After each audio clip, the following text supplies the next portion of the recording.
Telugu flame క్షణ ఆనంద వీక్షణం. Brahmamudi serial star మాలో ప్రతిరోజు రాత్రి 7:30 స్లాట్లో టెలికాస్ట్ అవుతోంది. ఈ సీరియల్లో నెగిటివ్ రోల్లో మరో సరికొత్త క్యారెక్టర్ కథలో ఎంటర్ అయింది.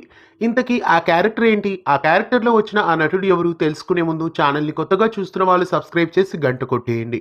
బ్రహ్మముడి సీరియల్ ప్రస్తుతం టాప్ రేటింగ్స్తో చక్కటి కథా కథనాలతో ప్రేక్షకులని ఎంతగానో ఆకట్టుకుంటోంది. మానస్, దీపిక మెయిన్ లీడ్గా ఈ సీరియల్లో నటిస్తున్నారు. ప్రస్తుతం ఈ సీరియల్లో మరో నెగిటివ్ క్యారెక్టర్ ఎంటర్ అయింది. రాజ్ స్నేహితురాలు శ్వేత భర్త క్యారెక్టర్లో ఒక సుపరిచిత నటుడే ఎంట్రీ ఇచ్చారు. త్రినయిని అమ్మ కోసం సీరియల్స్లో నటించిన భానుప్రకాష్ బ్రహ్మముడి సీరియల్లో అరవింద్ అనే క్యారెక్టర్లో ఎంట్రీ ఇచ్చారు. అరవింద్ క్యారెక్టర్ రాకతో రాజ్కి శ్వేతకి మధ్య ఏదో ఉన్నట్లు మాట్లాడతాడు. ఆ తర్వాత కావ్య కూడా రాజ్ని శ్వేతని చూసి అపార్థం చేసుకుని బాధపడుతుంది. శ్వేత భర్త అరవింద్ క్యారెక్టర్ ఎంట్రీతో రాజ్ కావ్యల మధ్య దూరం పెరగబోతుందా? బ్రహ్మముడి సీరియల్ను స్టార్మాలో రాత్రి 7:30 మిస్ కాకుండా చూడండి. ఇలాంటి మరెన్నో తెలుగు సీరియల్ అప్డేట్స్ కోసం ఛానల్ని సబ్స్క్రైబ్ చేసి గంట కొట్టేయండి.